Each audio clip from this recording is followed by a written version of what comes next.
Le monde de demain, il est profondément ce que vous allez en faire. S'il y avait vraiment une leçon à tirer de l'expérience qu'on a de voyager dans les futurs, c'est ça.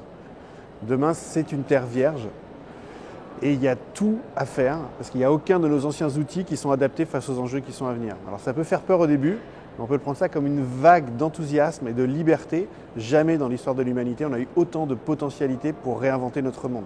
Alors ce qui est exceptionnel en ce moment, dans cette période de l'humanité, c'est qu'on a des conjonctions de plein de choses contradictoires, mais qui font qu'on est dans une zone de métamorphose majeure.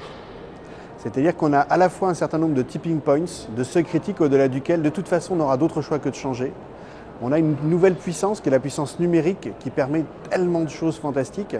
Et on a aussi l'obsolescence d'un monde qui ne veut pas mourir. Donc on est entre deux mondes, un monde d'hier qui montre partout les signes de son obsolescence, et un monde de demain qui peine encore à trouver sa congruence. Et tout l'enjeu d'aujourd'hui, de demain et de cette période-là, c'est de trouver justement à faire émerger un nouveau monde ici et maintenant. Alors déjà, ça m'inspire énormément d'enthousiasme. De voir que des gens se rassemblent et en nombre pour parler de demain est déjà une bonne chose. L'autre bonne nouvelle, c'est que demain, c'est ici et maintenant. Et donc aujourd'hui, c'est un gros momentum de la germination créative du monde d'après. Ce qui se passe aujourd'hui en Lorraine, ça se passe partout dans le monde en ce moment. Et c'est ça qui est très enthousiasmant.